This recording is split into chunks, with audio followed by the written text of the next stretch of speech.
another week. It is fantastic to have you watching the Geelong District Netball Show today. Great to have your company, so thank you very much for joining us at this very early hour of 8 o'clock. I'm certainly struggling every week to get up, but it's worth it to see my two fantastic co-hosts, Amy Barton joining me from the Carrara Netball Club. Welcome to you, Amy. Thank you, Megan. Now, you took off to Adelaide last weekend, is that yes, right? great girls' weekend away up there to watch the National League. So would have been fantastic. And of course, Anthony Burton joining us, or should I call you Birdie? Yeah, just Birdie's Just fine. Birdie. That's fine. How are you, girls? I'm very well, thank you. How was your weekend, Amy? yes, good, thank you. Well, I actually did hear a small rumour come across the border there that someone actually spent maybe 4 hours, I guess, of the state constabulary. No, just a rumour I heard. Oh no, it was definitely like a health fitness weekend. Oh, and, okay. Yeah, strictly netball. Okay then. I won't say any more then. I think it's a good time to leave that one there. Well, joining us on today's program, it's fantastic to have Kathy Gillespie with us. Kathy, welcome to you. Thanks, You're Megan. coming from the Geelong Netball Club. That's right. Now, you're here to tell us a bit about what's happening with the leagues. Yes. So please fill us in, because I don't know much about this at all. So tell us what's Okay. happening. I hope I can tell you a bit of information. The Geelong Netball Club has recently been formed. In name only, to be able to put in a proposal to win a licence for the next 3 years of state league in netball in Melbourne. Yeah. So explain to us that licence. I know the state league structure of the competition is changing. How is that in the licence for you guys? Yeah, lots of changes. Currently, state league played up at the State Netball and Hockey Centre. Consists of 13 clubs and a few divisions up there. Yep. It'll now change to, from next year onwards, only 10 clubs with only 3 divisions, Championship, Division 1 and Under 19. And to be able to play in that competition, you have to have won a licence, and to do that, the proposals were due in a couple of weeks ago. Quite a lengthy, arduous process, lots of paperwork to fill out, lots of groundwork to do. So I think Netball Victoria are trying really hard to make sure that they grant the licences to the people who are really organised and know what they're doing, and are in there for the long haul and are prepared to look after their players and their administration. So the application process for the grant doesn't, there's no physical, I know you need to challenge to get into the competition currently as the structure stands. There'll be none of that anymore? No, Okay. There is no physical structure to the club. We don't have any players, we don't have any coaches. We had a steering committee set up the club, and obviously that's been disbanded now. The proposal's been put in.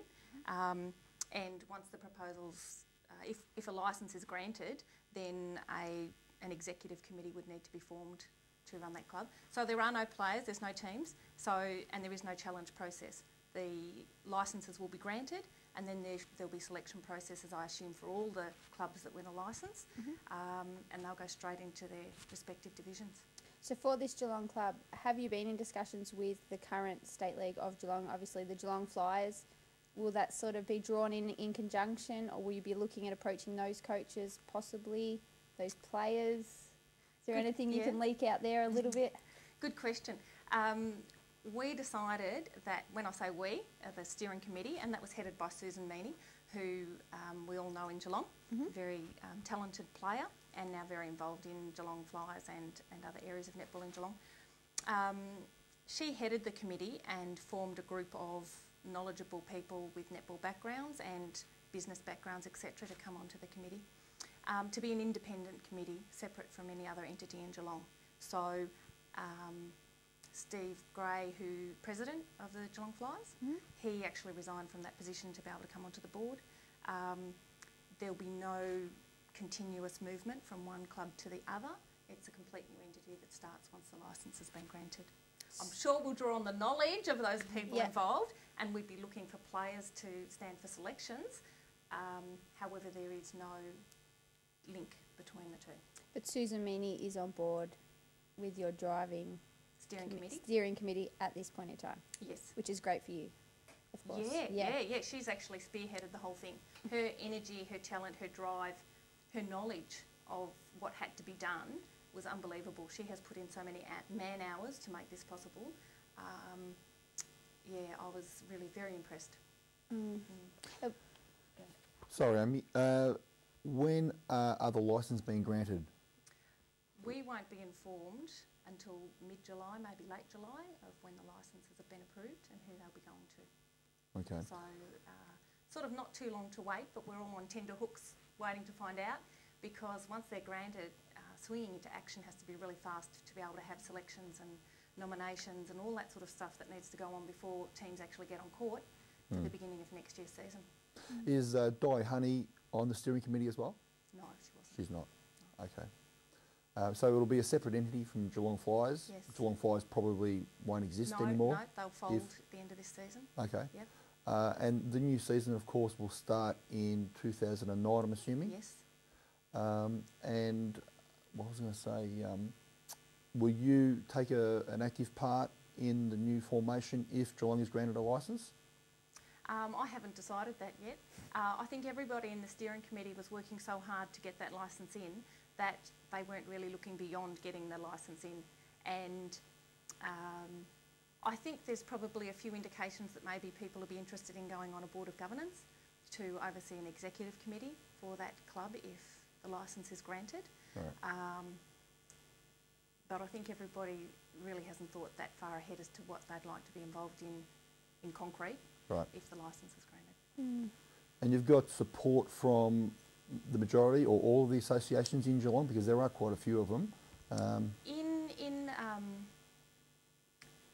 In principle, there's an association meeting, a Barwon Region Association meeting happening very soon, and that will put the final rubber stamp on what sort of support they're offering.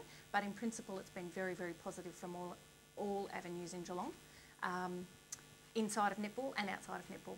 For example, Geelong Footy Club have put their weight behind the proposal. We're not privy to that information, but I would assume at least 13 have, because all of those clubs who are currently playing would be very keen to keep their positions. So you would expect Geelong to get... We have fingers and toes crossed. Yes, of course.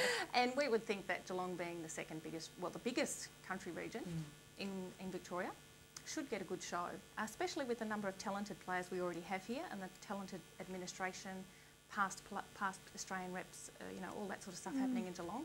The solid structure we've already got with our netball associations and competitions down here, I think we've got a fairly good chance. Well, fingers crossed, absolutely. We do hope that it all goes ahead for you.